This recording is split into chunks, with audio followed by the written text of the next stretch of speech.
Welcome to Morning Glory Farmstead. My name is Lolly, and this channel is all about gardening, animals, and nature.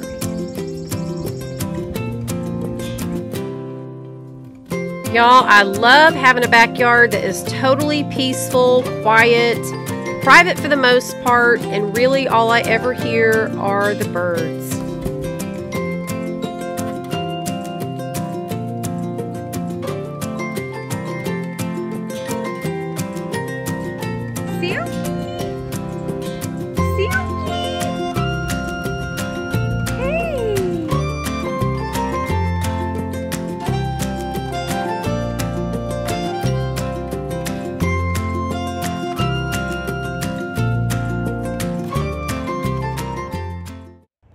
Y'all, I know I'm always talking about my lymphedema, but it's just part of my life. And this right here is beautiful in some ways, but it's also overgrown. And I get scratches when I go in and out of there to turn on the water hose. So I've got to cut all that down. So here's the after. Also, I want to be able to see out that window. That's the only kitchen window on the front side of the house. But boy, do I have a mess to clean up in here. Look at all this.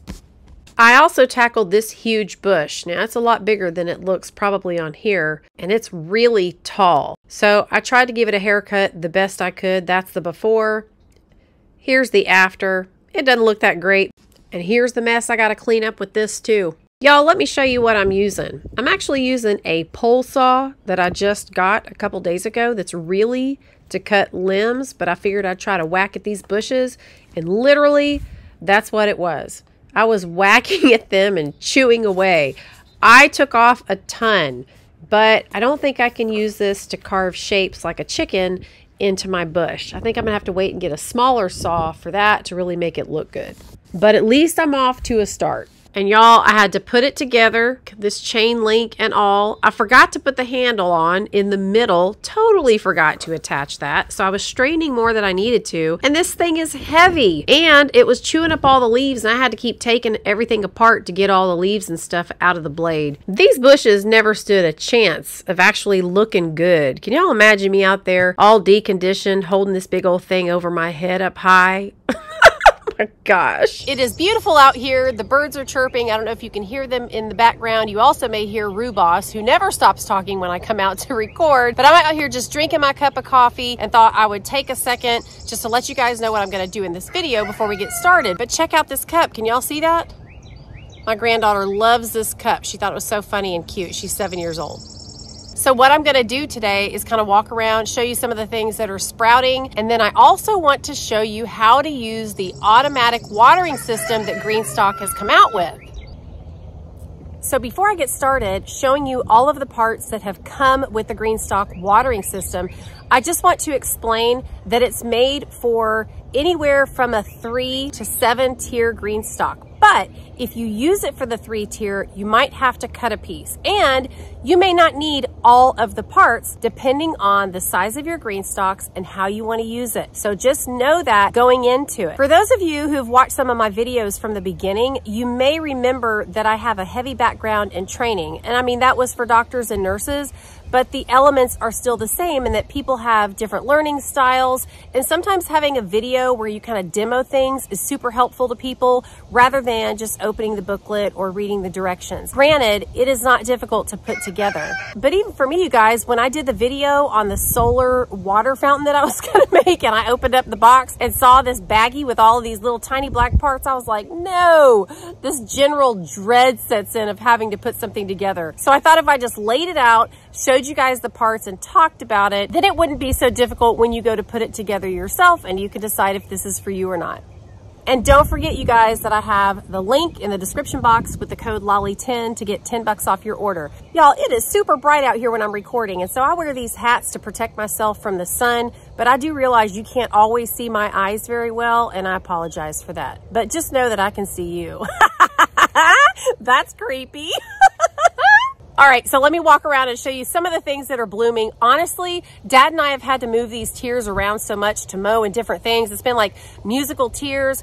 I'm not even sure what's growing in what, but I have a general idea of what's in each tier. So I may not know the specific name, but that's all right. Everything is so small right now that it wouldn't make a huge difference anyway. Just a quick rundown. In these leaf planters, these are my leafy greens. Not every single pocket has come up on some of the tiers, but a lot of them have. I'm not sure what that big surprise is in that one pocket right there, but I've got that going on in a couple other tiers as well. So we'll just see once it gets bigger. If y'all don't feel like you may be the best gardener or you've had some negative experiences, grow some leafy greens. They are very easy to grow and they'll make you feel a lot better about yourself as a gardener, and you can actually eat it.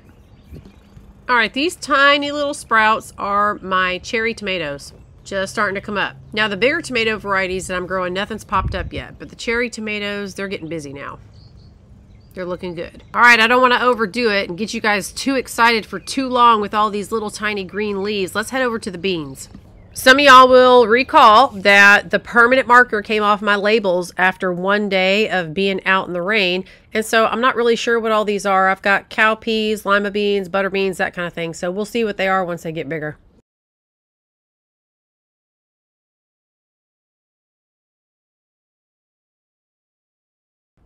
And here are my strawberries. They're supposed to be a rare variety. I started them last year, left them out in the winter, never covered them, got down to -10 and all, and they still came back with a vengeance, looking beautiful. All right, let's head over to the grow bags.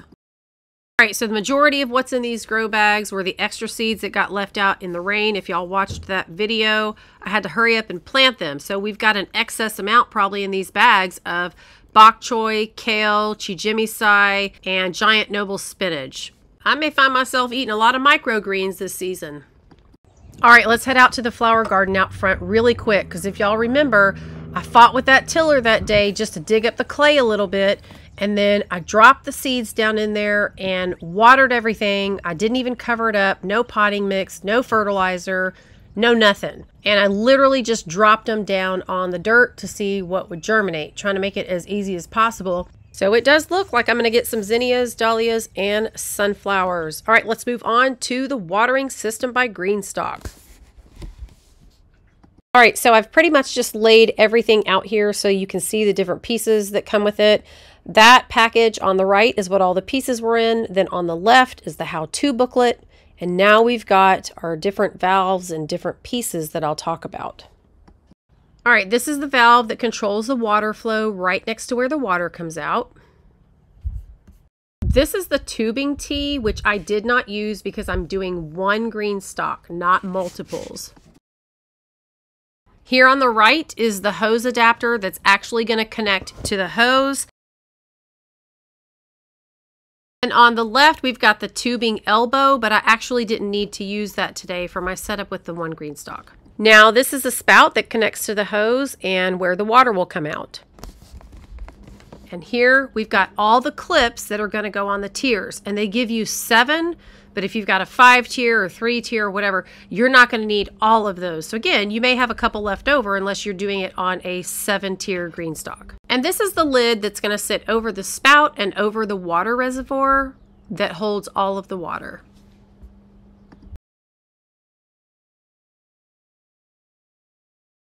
The first thing we're going to do is put the clips on. They're not going to be directly in line, like one beneath the other, but you do the best that you can. The open side of that horseshoe shape should be facing you, away from the GreenStalk, because you're going to be snapping the tubing into place inside those clips.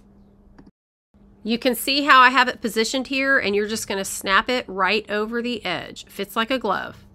Now I'm actually going to have to move this one over a little bit because I didn't assess all of my tiers. You want to look down at your tiers and figure out where you can put these so that they'll line up with one another the best they can. So this is a 5-tier GreenStalk, so I'm going to snap on the other 4 and try to get them to line up as much as possible.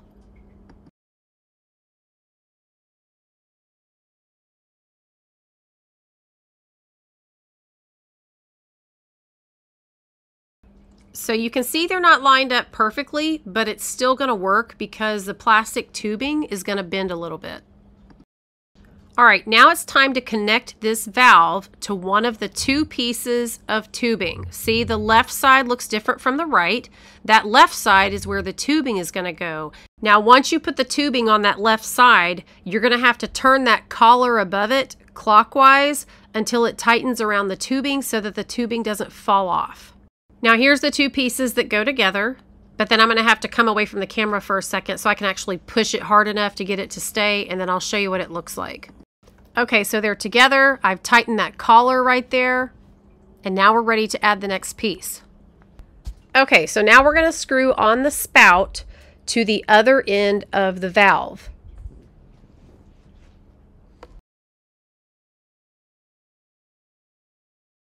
Now we're going to turn the hose around to the open end, and we're going to attach the hose adapter the way we did before, and we're going to tighten that collar again so that the hose doesn't fall off.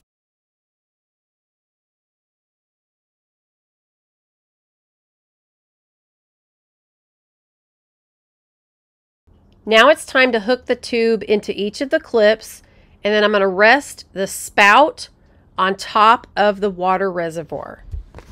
Now there's a lid that comes with the watering system, and it's going to sit right on top of that.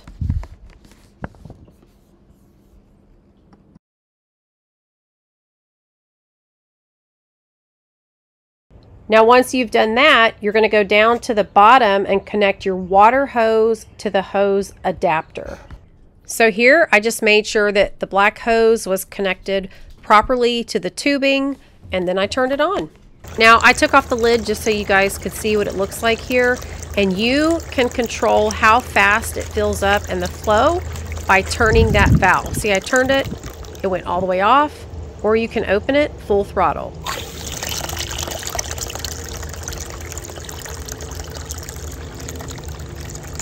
All right, one reminder is that you need to be able to turn your GreenStalk. So you can see here that I can do it while it's still hooked up to the hose, but the top, that spout, it moves and it actually will go out of the reservoir and you'll have to readjust it, okay? So if you turn it with the lid on, you don't know where that spout is. So you're gonna wanna check that to make sure that it's in the right spot.